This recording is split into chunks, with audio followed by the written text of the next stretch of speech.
So last video में हमने पढ़ा था micro organism as a friend. अब हम पढ़ेंगे इस पार्ट में micro organism as a foe का मतलब हमने समझा था एज अ दुश्मन।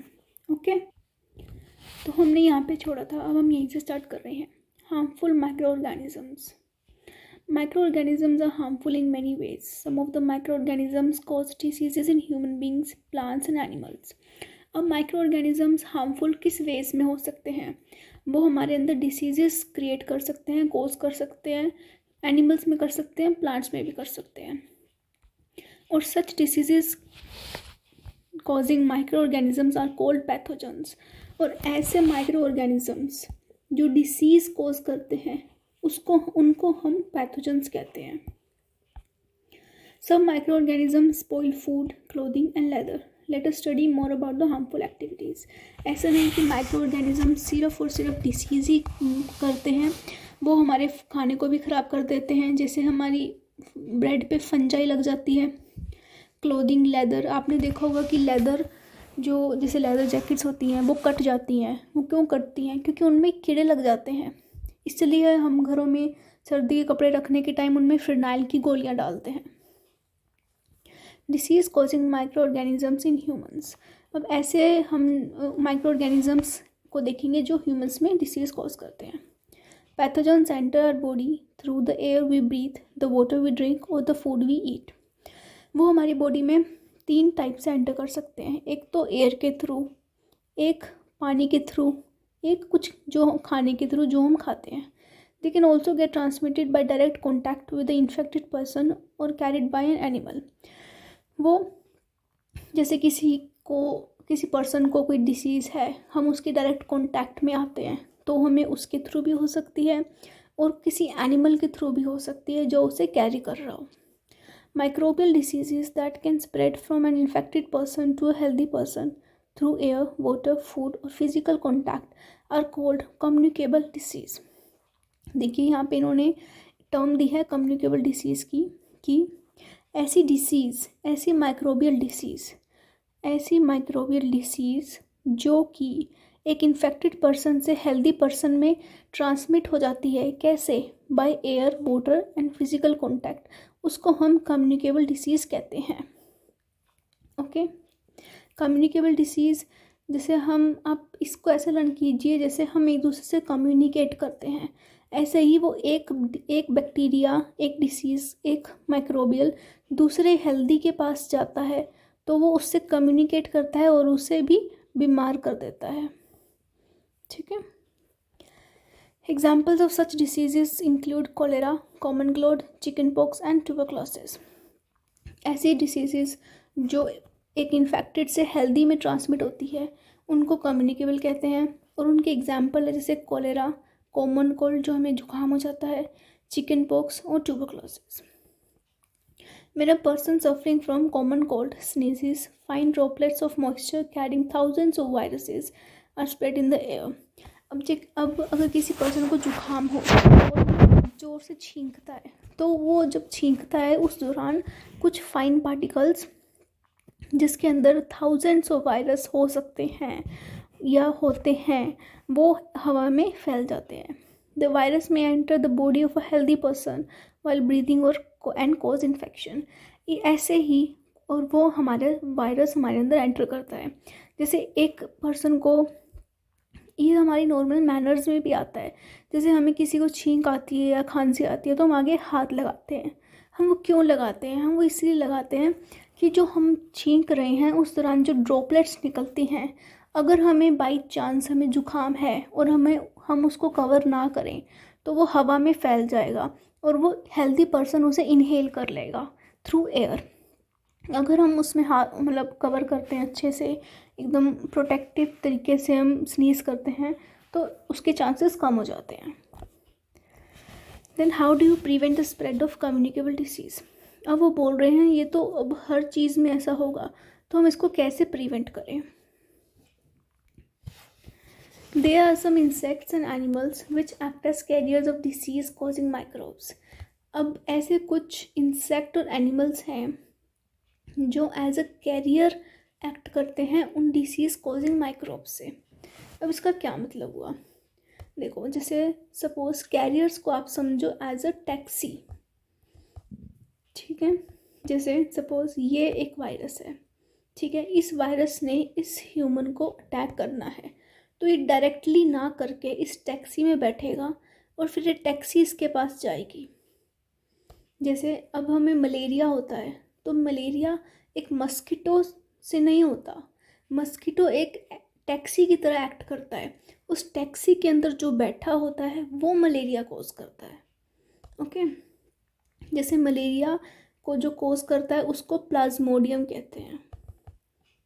हमने स्टार्टिंग में ही कुछ चीज़ें डिफ्रेंशिएट की थी कि बैक्टीरिया से कौन सी डिसीज़ होती है, वायरस से कौन सी, उसमें प्लाज्मोडियम भी एक था।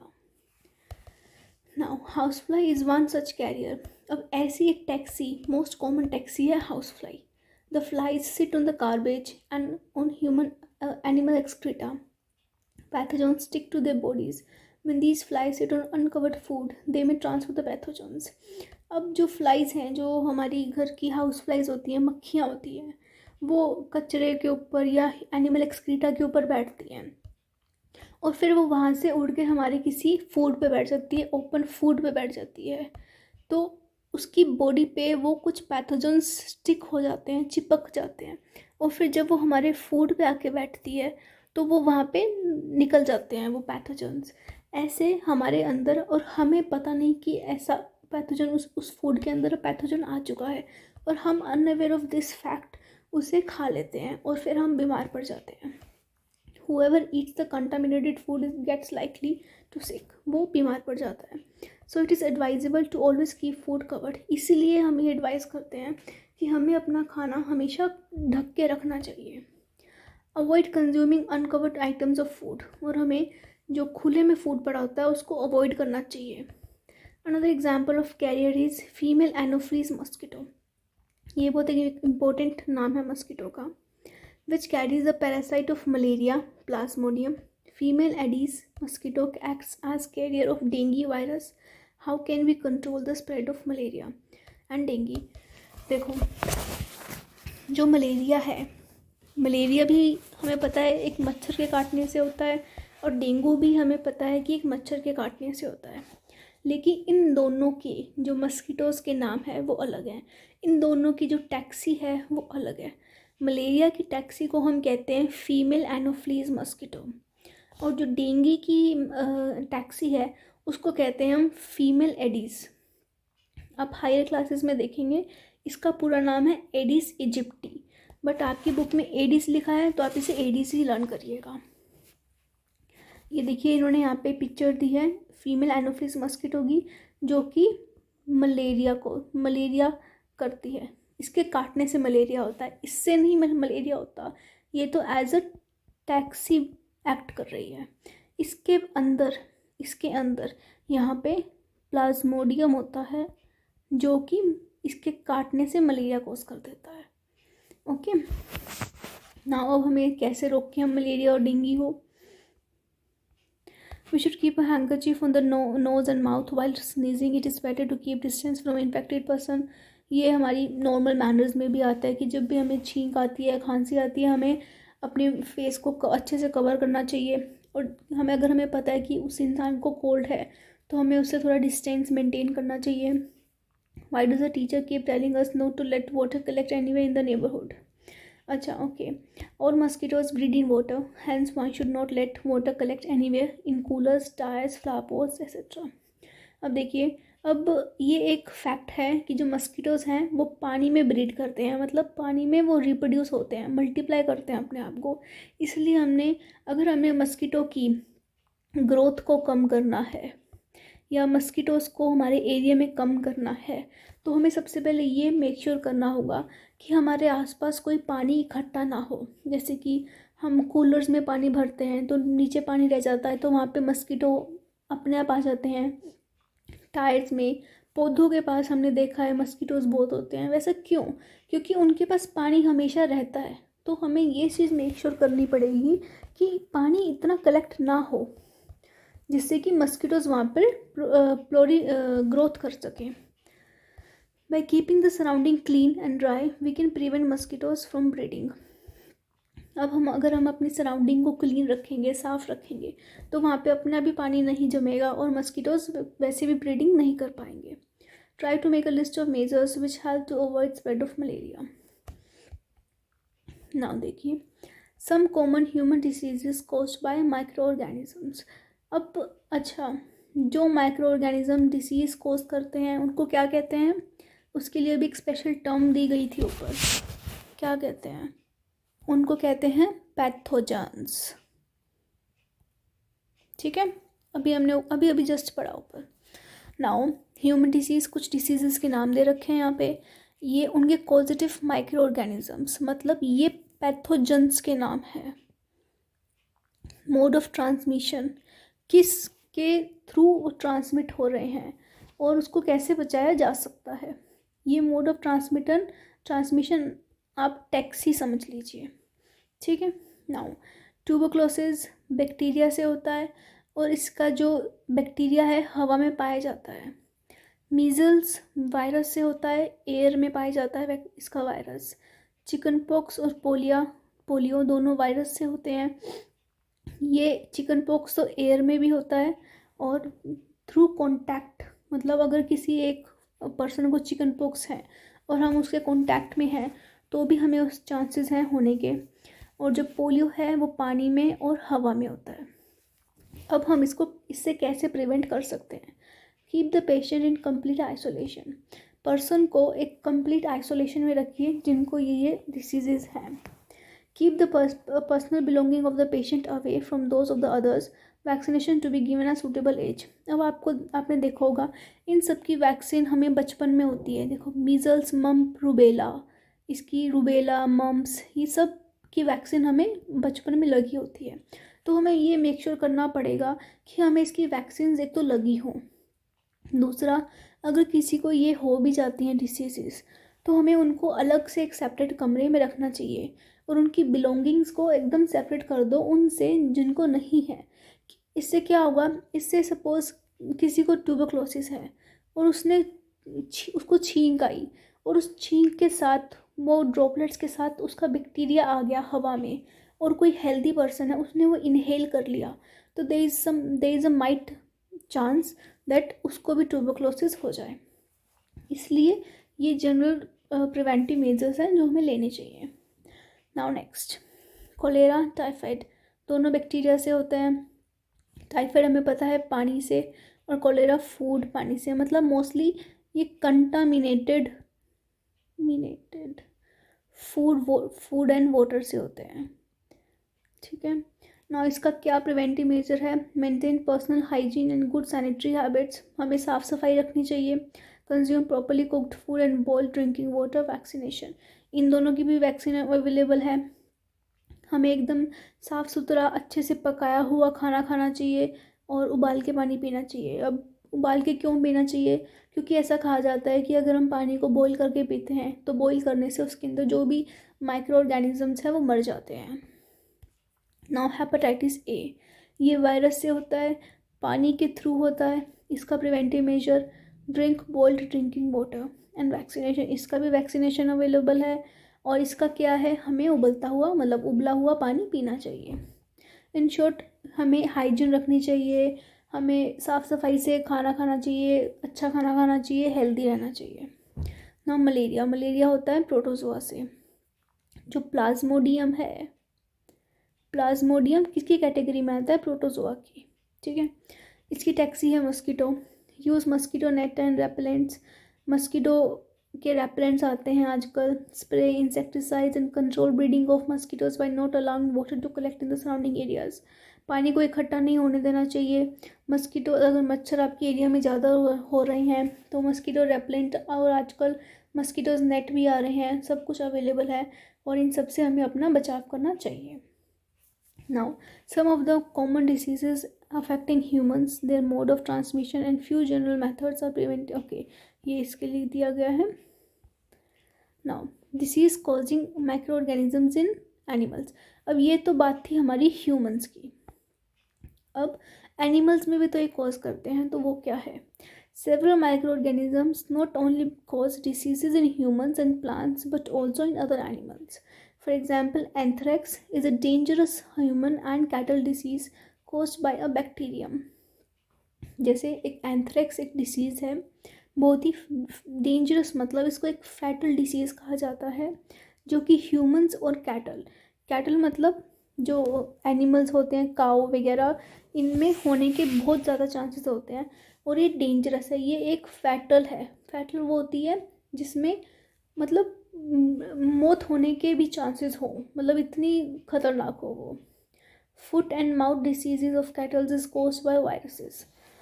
देखो, एंथ्रेक्स तो बैक्टीरिया से होती है, और जो पैर की या मुंह की जो डिसीज़ होती है कैटल्स में, एनिमल्स में, वो वायरस से होती है। यहाँ पे येलो बॉक्स है, वो है Robert Koch discover the bacterium bacillus anthracis which cause anthrax disease. देखो, ये वैसे तो आपका जो इसका बैक्टीरिया का नाम है वो येलो बॉक्स में दे रखा है, बट सिंस ये आपकी बुक में है और इसके बारे में आपको थोड़ी बहुत नॉलेज इस पैराग्राफ में दी है, तो ये आपकी ड्यूटी बनती है कि आप इस नाम को लर्न करें कि जो एंथ्रेक्स का बैक्टीरिया है उसको बैसिलस एंथ्रेसिस कहते हैं, और इस साइंटिस्ट ने, इस अंकल ने वो डिस्कवर किया था। Now disease causing microbes in plants. अब प्लांट्स में, ये तो एनिमल का था। Several micro organisms cause diseases in plants like wheat, rice, potato, sugar cane, orange, apple and other. ये जैसे डिसीजेज व्हीट में, राइस में, पोटैटो में, शुगर केन में बहुत ईजिली दिख जाती है। The diseases reduce the yield of crops. अब डिसीज़ ऑब्वियसली, कोई डिसीज़ हो, किसी प्लांट को डिसीज़ हो गई तो ऑब्वियसली उसकी यील्ड कम हो जाएगी। ये टेबल दे रखा है for some plant diseases, they can be controlled by use of certain chemicals which kill the microbe. Okay, so हमने अभी ऊपर ह्यूमन की पढ़ी थी, अब ये है प्लांट्स की। अब एक सिट्रस कैंकर नाम की एक डिसीज़ है जो बैक्टीरिया से होती है और इसकी टैक्सी है air. Rust of wheat fungi से होती है, उसकी टैक्सी है एयर और seeds. Yellow vein mosaic of भिंडी, भिंडी को इंग्लिश में कहते हैं ओकरा, वो वायरस से होती है और उसका जो टैक्सी है वो है इंसेक्ट। ओके, नाउ और इसको हम प्रिवेंट कर सकते हैं by using some chemicals. Insecticides, pesticides आते हैं, ऐसे ही इन माइक्रोब्स के लिए, इन स्पेसिफिक माइक्रोब्स के लिए भी आजकल बहुत सारे केमिकल्स मार्केट में अवेलेबल हैं। Now food poisoning. Bhojo was invited by his friend to a party and he ate a variety of food stuff. On reaching home, he started vomiting and had to be taken to hospital. The doctor said this condition could be due to food poisoning. अब भूजो को उसके किसी friend ने एक party में invite किया, उसने वहाँ पे कुछ खाया, उसके बाद घर आके उसको वॉमिटिंग एंड ऑल स्टार्ट हो गई। डॉक्टर ने बोला ये फूड पॉइजनिंग का केस है। नाउ पहली सोच रही कि कैसे एक person, how a food can become a poison, मतलब it's a contradictory statement. Poison को हम जहर कहते हैं। अब वो ये सोच रही है कि हम फूड को जहर कैसे कह सकते हैं। देखो, food poisoning could be due to consumption of food spoiled by some micro organism. Food poisoning का मतलब होता है कि आपके फूड को किसी ने कंटामिनेट कर दिया है। कंटामिनेट मतलब आपके फूड के अंदर कोई ऐसा पैथोजन था जिसने आपके डाइजेस्टिव सिस्टम में गड़बड़ कर दी। Micro organisms that grow on our food sometimes produce toxic substances.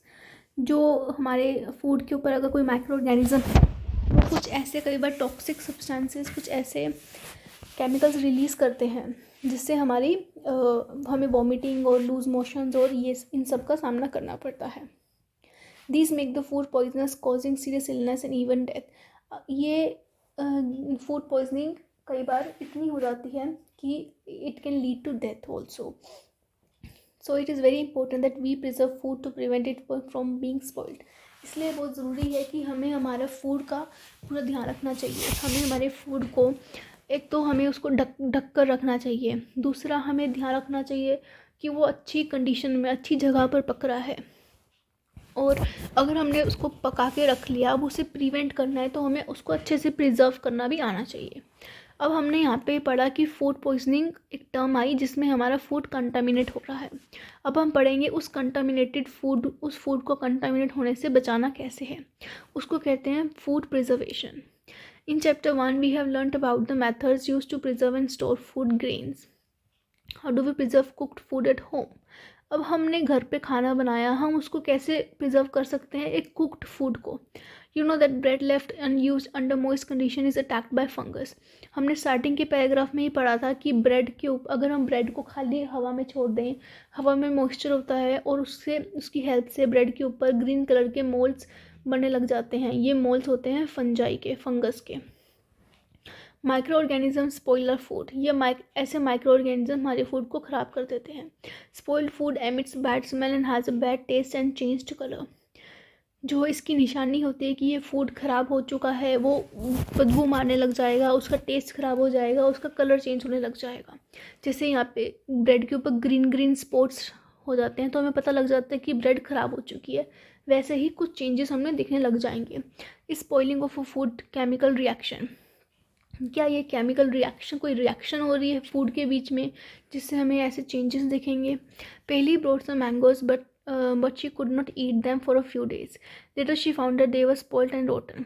वो कुछ आम लेके आई और उसने कुछ दिनों बाद खाए तो उसने देखा कि उसके आम सारे सड़ चुके हैं।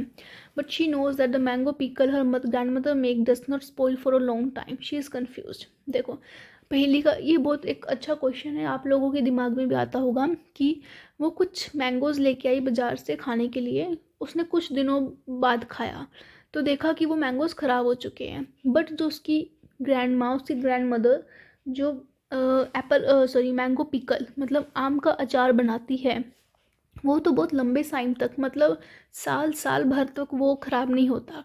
तो वो कैसे, उसमें भी तो मैंगो है, इसमें भी मैंगो है, तो उसके मैंगो कैसे ख़राब हो गए और ग्रैंड माँ के मैंगो ख़राब क्यों नहीं हुए? तो इसको लेके वो कन्फ्यूज है। Now let us study the common methods of preserving food in our homes. We have to save it from the attack of microorganisms. हमें अब कुछ common methods हैं जो हम घर पे यूज़ करते हैं माइक्रो ऑर्गेनिजम्स को माइक्रो ऑर्गेनिज्म के अगेंस्ट, ताकि वो हमारा फूड ख़राब ना कर दें। Now first is chemical method. Salts and edible oils are the common chemical generally used to check the growth of microorganisms. ये एक इम्पोर्टेंट है कि सोल्ट्स और एडिबल ऑयल्स, जैसे कि एडिबल ऑयल जैसे नॉर्मली जो ऑयल आप अपनी वेजिटेबल बनाने में यूज़ करते हैं, वो एक कॉमन केमिकल है ये चेक करने के लिए कि माइक्रो ऑर्गेनिजम्स की ग्रोथ हुई या नहीं हुई। Therefore they are called preservatives, इसलिए इनको प्रिजर्वेटिव्स कहा जाता है। We add salt or acid preservatives to pickles to prevent the attack of microbes. Sodium benzoate and sodium metabisulfite are common preservatives. These are also used in jams, squashes to check their spoilage. ये भी बहुत important है। देखो sodium benzoate and sodium metabisulphite common preservatives है। ठीक है, अब कैसे हैं देखो समझो। अब आपने देखा होगा कि आप जब आपकी ग्रैंडमा आम का अचार डालती हैं तो उसमें वो आम का अचार डालने के बाद उसमें नमक, तेल बहुत सारा डालती हैं। वो क्यों डालती हैं?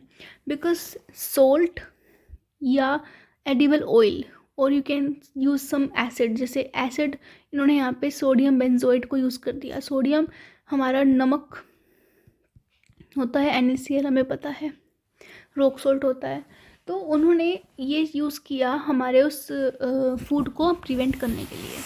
तो ये कुछ कॉमन हमारे प्रिजर्वेटिव्स हैं जो यूज़ किए जाते हैं। जैम होती है हमारी, फ्रूट जैम्स, स्क्वैशेस होते हैं जो फ्रूट के पल्प से बनते हैं, इन सब को बचाने के लिए और इन सब के अंदर चेक करने के लिए कि फूड अटैक हुआ है कि नहीं हुआ है, हम ये प्रिजर्वेटिव्स डालते हैं। Now preservation by common salt जो भी हमने देखा ऊपर, common salt has been used to preserve meat and fish for ages. अगर जो लोग नॉनवेज खाते हैं उनको पता होगा कि जैसे जो शॉपकीपर्स होते हैं वो फ़िश, जैसे सपोज़ किसी ने आज फ़िश का हंट किया, तो ऐसा तो नहीं होता ना कि आज ही फ़िश हंट की और आज ही बेच दी, उसे कुछ दिन बाद बिकेगी वो। तो उन कुछ दिनों में वो फ़िश ख़राब ना हो जाए इसलिए वो उस फ़िश को नमक में डाल देते हैं, मतलब उसको एक नमक के सॉल्यूशन में डाल देते हैं। ऐसे मीट को हम प्रिजर्व करते हैं। Meat and fish are covered with dry salts to check the growth of bacteria. ठीक है, salting is also use to preserve amla, raw mangoes and tamarind. आंवला जो आंवला होता है, रो मैंगोज कच्चे मैंगोज, टैमरिन मतलब इमली, ठीक है। Now preservation by sugar, jams, jellies, squashes are preserved by sugar. Sugar reduces the moisture content, which inhibits the growth of bacteria and which spoil food. जो शुगर है वो उसकी इनकी जो मॉइस्चर की कंटेंट है उसको कम कर देती है, जिससे कि बैक्टीरिया ग्रो नहीं कर पाते और हमारा फूड ख़राब होने से बच जाता है. Now preservation by oil and vinegar. Use of oil and vinegar prevent spoilage of pickles because bacteria cannot live in such an environment. Vegetables, fruit, fish and meat are often preserved by this method.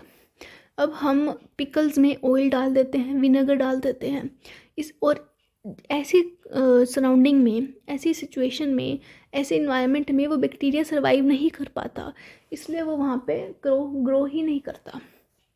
और इस प्रकार से हम oil और vinegar को meet, fish, fruits में, vegetables में भी यूज़ कर सकते हैं बचाने के लिए.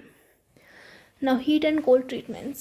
You must have observed your mother boiling milk before it is stored or used. ये हमने देखा होगा कि हमारी सबकी मदर्स करती हैं कि दूध जैसी आता है उसको उबाल दिलाने के लिए रख देती हैं, उसके बाद उसको फ्रिज में रखती हैं. तो ऐसा क्यों? Boiling kills many organisms. हमने अभी ऊपर ही डिस्कस किया था ये पानी के लिए, जब हमें वहाँ पे वो जनरल प्रिवेंटिव मेजर्स बता रहे थे कि जो बॉइलिंग है, किसी चीज़ को उबालने से उसके अंदर कुछ बहुत सारे माइक्रो ऑर्गेनिजम्स जो प्रेजेंट हैं, जो हमें दिख नहीं रहे, वो मर जाते हैं.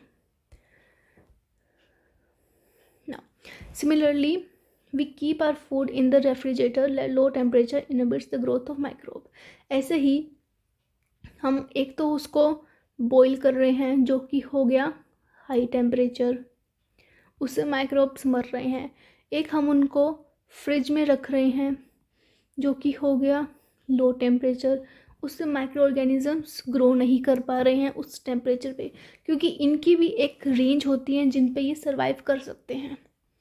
Now why does the milk that comes in packets not spoil?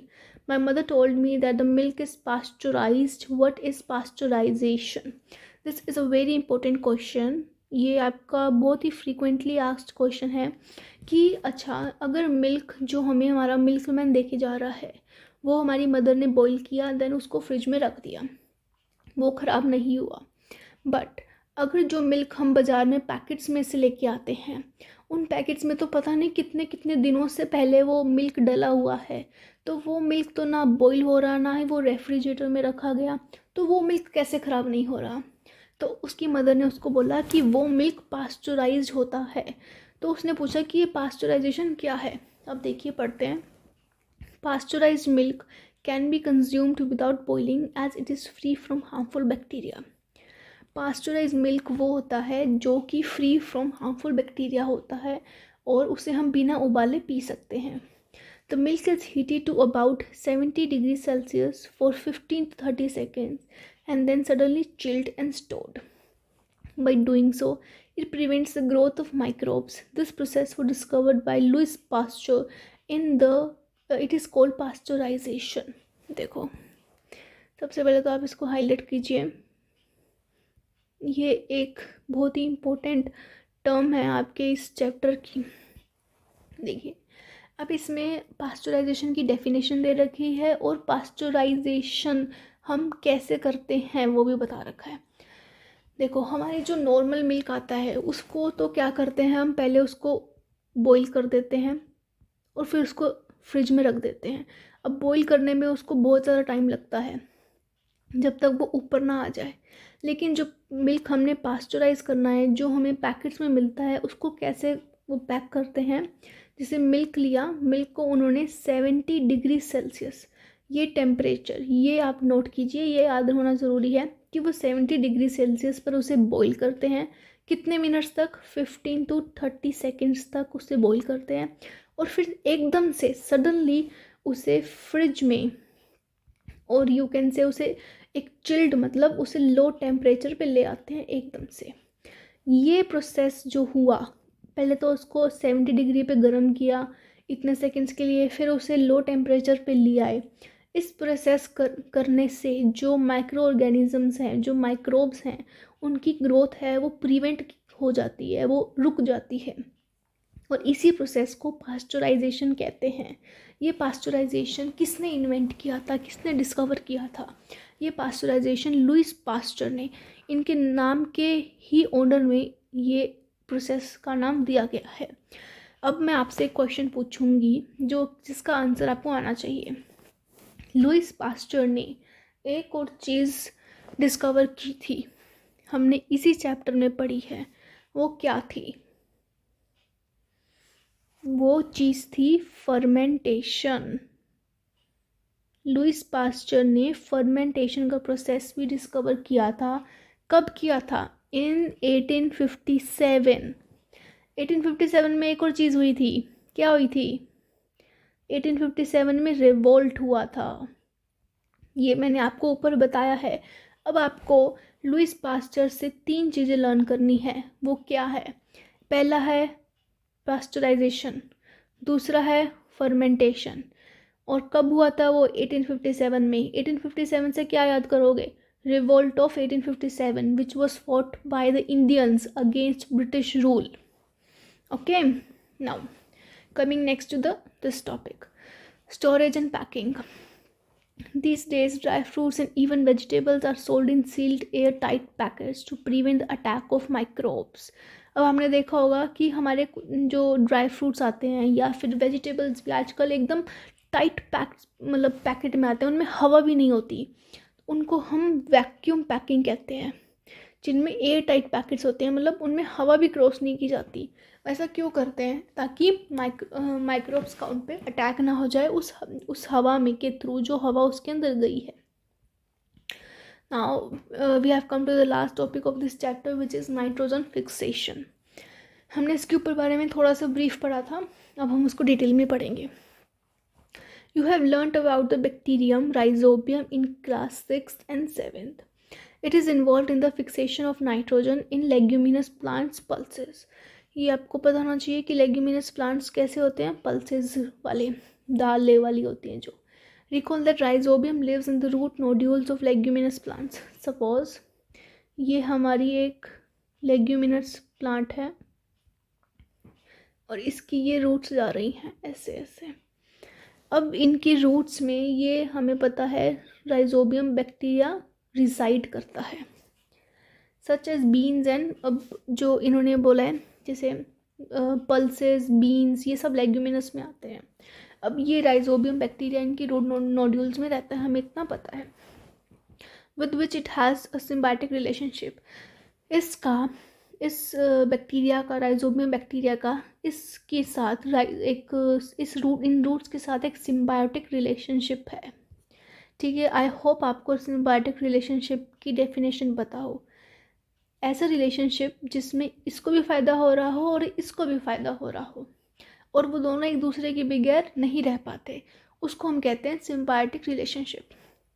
Sometimes nitrogen gets fixed through the action of lightning. अब कई बार क्या होता है कि बिजली कड़कती है, उससे भी जो हमारा नाइट्रोजन है वो फिक्स हो जाता है. अब ऐसा कैसे? देखिए, but you know that the amount of nitrogen in the atmosphere remains constant. But हमें पता है कि जो नाइट्रोजन की अमाउंट है वो एटमोसफेयर में कॉन्स्टेंट रहती है. और फिर कैसे वो हमारे यहाँ पे जो एटमोसफेरिक नाइट्रोजन है लाइटनिंग के थ्रू हमें यहाँ पे हेल्प कर रहा है. You may wonder how. Let us understand this in the next section. आइए देखते हैं. ओके, सो अब ये देखिए, इन्होंने एक फिगर दे रखी है लेग्यूमिनस प्लांट की रूट नोड्यूल्स के साथ. ठीक है, नाउ अब हम पढ़ेंगे nitrogen cycle.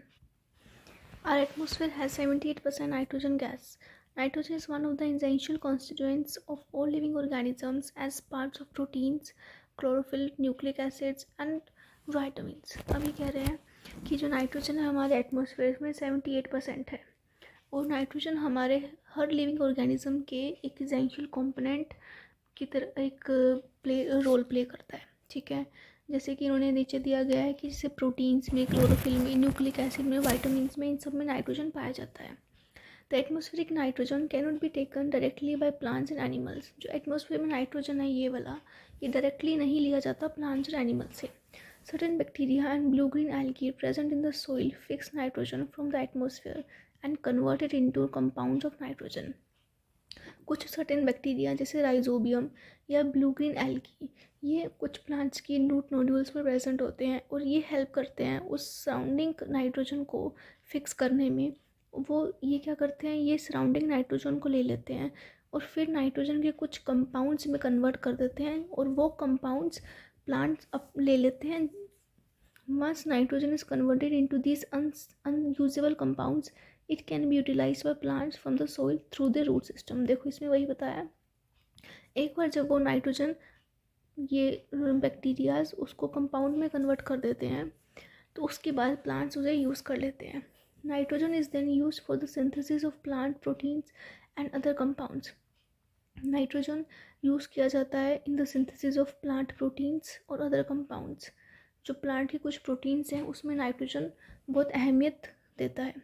Animal feeding on plants get these proteins on and other nitrogen compounds. और जो एनिमल प्लांट्स खाते हैं उनको वैसे प्रोटीन मिल जाता है क्योंकि प्लांट्स के पास प्रोटीन होता है। When plants and animals die, bacteria and fungi present in the soil convert the nitrogenous waste into nitrogenous compound to be used by plants again. जैसे अब हमने इसमें वो डिकेइंग मैटर वाला हमने टॉपिक पढ़ा था, उसमें हमने यही पढ़ा था। जैसे सपोज़ कोई प्लांट, जैसे ये कोई प्लांट है या ये कोई एनिमल है, ये जब डाई मर जाते हैं तब इनके ऊपर कुछ बैक्टीरिया या फंजाई जो सोइल में ऑलरेडी प्रेजेंट है वो एक्ट करते हैं और वो नाइट्रोजनस वेस्ट को उस नाइट्रोजन कंपाउंड में कन्वर्ट कर देते हैं जो प्लांट्स ले लेते हैं उनसे। Certain other bacteria convert some part of them to nitrogen gas which goes back into the atmosphere. कुछ बैक्टीरिया ऐसे हैं जो उसको कंपाउंड में ना कन्वर्ट करके गैस में कन्वर्ट करते हैं और फिर वापस गैस एटमॉस्फेयर में चली जाती है। As a result, the percentage of nitrogen in the atmosphere remains more or less constant. इसी वजह से जो हमारी एटमॉस्फेयर में नाइट्रोजन की जो रेशियो है वो कांस्टेंट रहती है। क्यों? क्योंकि उसमें से सारा नाइट्रोजन कंपाउंड में कन्वर्ट नहीं हो रहा, कुछ गैस में भी हो रहा है और वो गैस वापस एटमॉस्फेयर को मिल ही जाती है। अब इन्होंने यहाँ पे ये एक फ्लो डायग्राम दे रखा है, ये इम्पोर्टेंट है। देखो सबसे पहले क्या है, सबसे पहले देखो ये एटमॉस्फेरिक नाइट्रोजन लाइटनिंग के थ्रू आया, ठीक है, लाइटनिंग के थ्रू आया compounds of nitrogen in the soil और वो नाइट्रोजन के कंपाउंड में चेंज हो गया। फिर ये nitrogen fixing bacteria fix nitrogen, atmospheric nitrogen rhizobium या ब्लू ग्रीन एल्गी ने लिया, उसको bacteria in turn fix nitrogen into nitrogenous compound, उसको कंपाउंड में कन्वर्ट किया और वो सॉइल को मिल गया और वहाँ से प्लांट ने ले लिया। अब प्लांट ने ले लिया, ये रहा अपटेक बाय प्लांट, प्लांट को खाया एनिमल ने, एनिमल को मिल गया। अब एनिमल की डेथ हो गई, ठीक है, नहीं अभी sorry, nitrogenous waste and excretion and death, yes. अब एनिमल ने अपना जो एक्सक्रीटरी प्रोडक्ट है उसको निकाला, उसमें भी नाइट्रोजन प्रेजेंट होता है और या उसकी डेथ हो गई तो वो वापस से मिट्टी में मिल गया, तो ये साइकिल वापस से वहीं पे आ गया। अब जो मिट्टी में मिला कंपाउंड नाइट्रोजन का, bacteria turns compound of nitrogen into gases. अब कुछ गैस में भी कर देता है, कुछ तो कंपाउंड में कर ही रहा है, कुछ गैस में भी कर रहा है और जो वापस वो एटमॉस्फेयर को दे रहा है तो वापस से उसको मिल भी रहा है, इसलिए वो कांस्टेंट होती है हमारी एटमॉस्फेयर की वैल्यू, ठीक है। ये हमारा एक फ्लो डायग्राम है। ये आपको देखो, अगर आपने इस चीज़ को अच्छे से समझा है इस पैराग्राफ को, तो आपको ये समझने में कोई इशू नहीं है। अगर आपने कभी रिवाइज भी करना हो तो अगर आप सिर्फ इसको भी कर लोगे तो भी आपको समझ आ जाएगा कि नाइट्रोजन साइकिल क्या है। अब ये नीचे कुछ कीवर्ड्स दे रखे हैं, ये आप एक बार गो थ्रू कर लीजिएगा। इस चैप्टर में बस यही था कि जो माइक्रो ऑर्गेनिज्म है वो एज अ फ्रेंड कैसे डील करते हैं और एज अ फ्रो जो कि दुश्मन होते हैं वैसे कैसे डील करते हैं।